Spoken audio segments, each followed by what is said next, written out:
Hi there, all my crafty friends. I'm Donna from Mason Creations, etc. Have you seen Glass Bead Gel yet? Well, you're in for a real treat. This stuff is so beautiful. And I'm going to show you 2 different ways to use it today.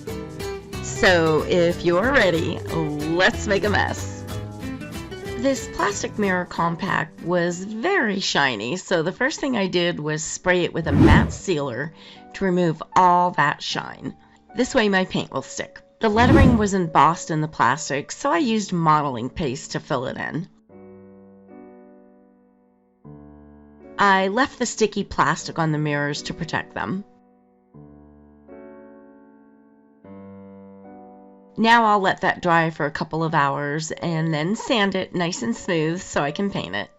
I'm applying the paint with a sponge. It leaves a nice finish with no brush strokes. I painted the top, waited about an hour for it to dry, and then painted the bottom. Since I'm going to decoupage some rice paper, I painted it white so as not to muddy up my image.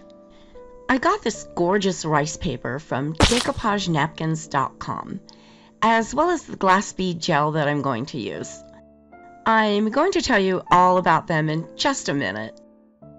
I want that larger rose to go in the center of the top of the compact, so I'm measuring and I'll cut out a circle a little larger than the compact itself. I'm using the smaller section of roses for the bottom.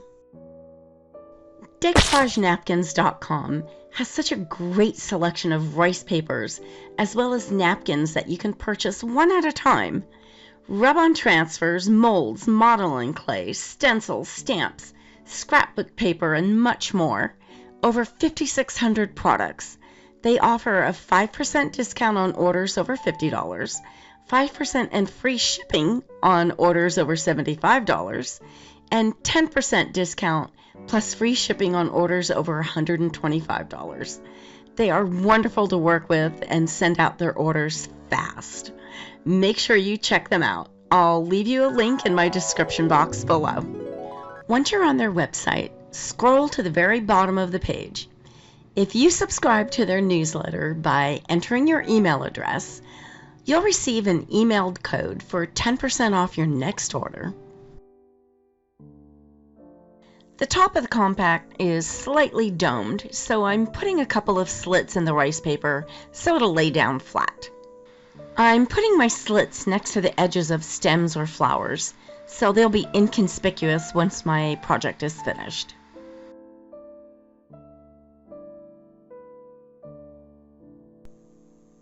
And now it's time for a little Mod Podge.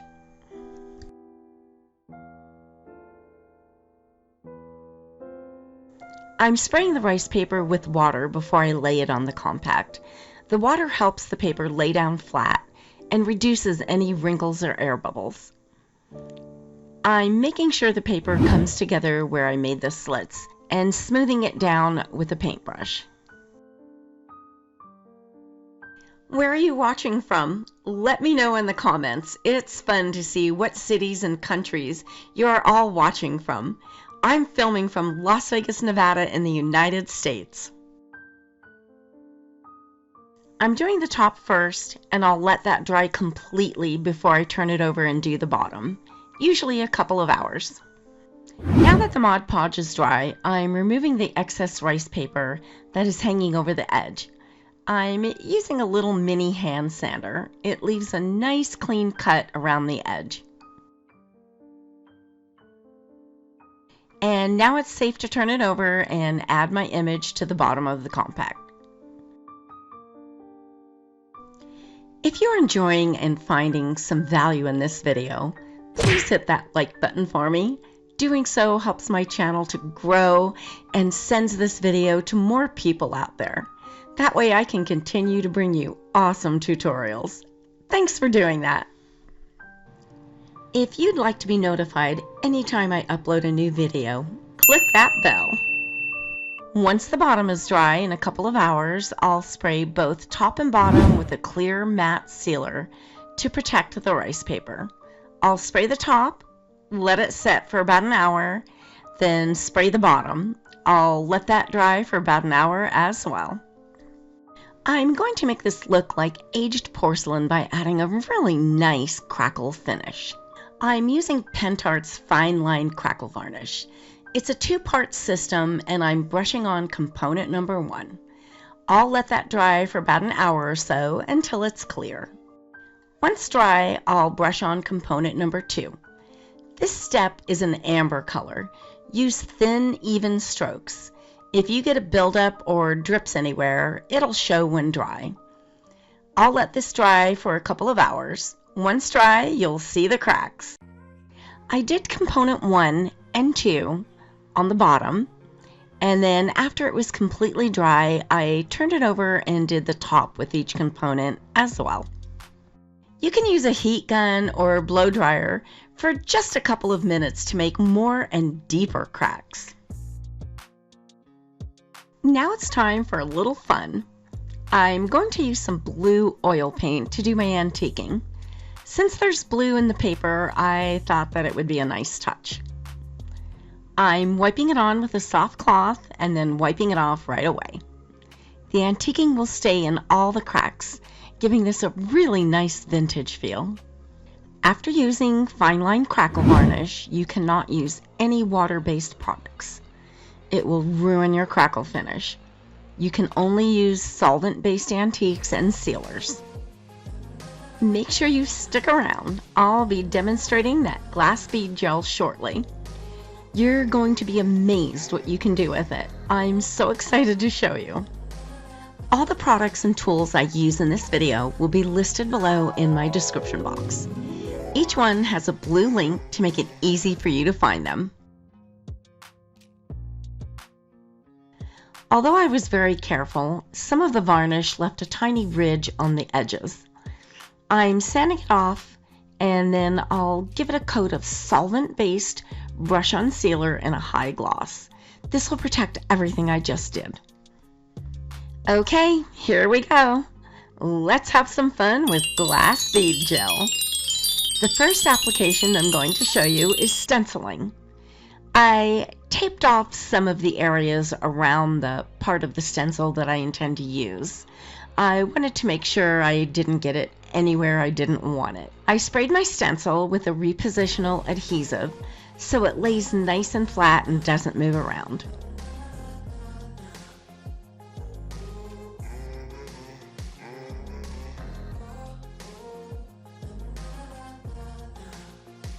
You can see all the little glass beads in the gel. It's white now, but will dry clear. I'm using a palette knife to spread the glass bead gel over the stencil. This stuff is amazing and very versatile. I'm using it plain for this project, but you can mix some paint to change the color, or you can paint it after it dries. This also came from decoupagenapkins.com. I'll have a link for you in my description box below. Wait until you see what we're going to do next with the glass bead gel. I'm having so much fun with this product. But you don't really get the full effect until it dries. Wait until you see what it looks like when it's dry. I'm removing the stencil and I'll let this dry overnight. Please make sure you clean your stencil immediately afterwards to keep it in good condition. The next day I gave the top and bottom a coat of solvent-based clear brush-on varnish in a gloss. The glass bead gel looks beautiful, but I'm not done with it yet. And I let this dry for a couple of hours. I'm working on some great projects for the upcoming weeks. I'll be doing some decoupage, more 3D air dry clay, and mason jar decorating. Make sure you subscribe so you don't miss any of them. The glass bead gel is so pretty, but I'm going to jazz it up a little bit. I'm brushing on a tiny bit of white frost metallic luster rub. I'm putting it on very lightly so it just catches the texture on the top of the beads. Then I added one final coat of the glossy varnish to protect what I just did, and let it dry for a couple of hours.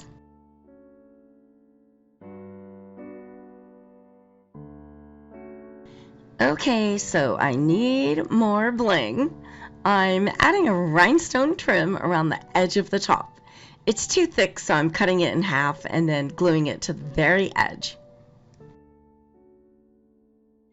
I'm using a Shore Bonder cordless glue gun. I absolutely love this glue gun.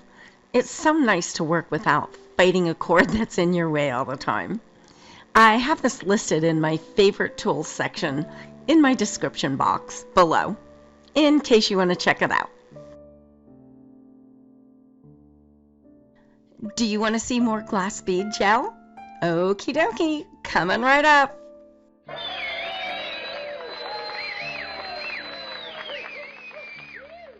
These are just plain white paper flowers, but they won't look like paper when we're done with them. I'm brushing them with crackle paste. I'm not using a lot, so the cracks are very minimal, not at all like if you did something larger, but it gives the flowers a nice base and helps to stiffen them up. I'm brushing the crackle paste on the top and bottom of every petal. I actually like the texture it gives them. Now I'll let that dry for a few hours.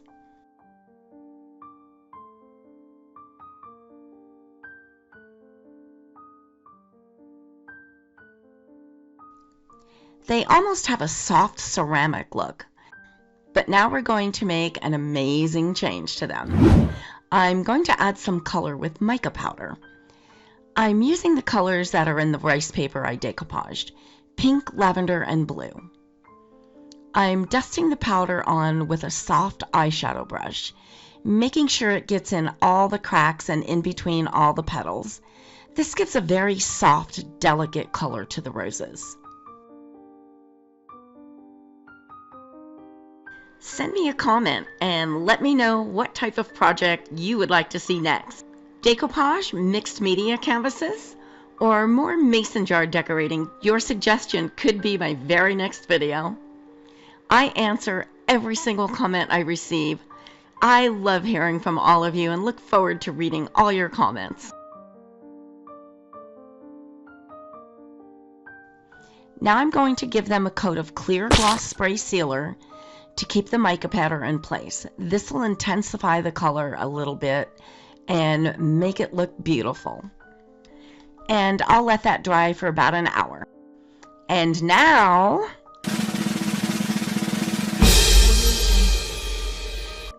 more glass bead gel. I'm using a toothpick to put it on the edges of the rose petals and put it in the center of the rose. When it's dry, it will look gorgeous. It looks like water drops or dew on the flowers. I actually really love this glass bead gel. I can't wait to find more uses for it. It's so beautiful when dry and so easy to work with. If you guys have any ideas, send me a comment. I'd love to hear how you might use it. I want these flowers hard so they actually feel like porcelain. I'm going to add a little bit of UV resin to the top and bottom of all the rose petals. I put the resin in a small plastic lid and brushed it on all 3 flowers. Then cured it with a UV light for 2 minutes. Safety first. Please wear chemical-resistant protective gloves, a mask, protective eyewear, and follow all the directions that come with the product. Oh my gosh, these roses look so beautiful. I'm going to finish up by gluing them to the top of the compact. I love how this turned out. Let me know what you think of this project and the glass bead gel. I'd love to know.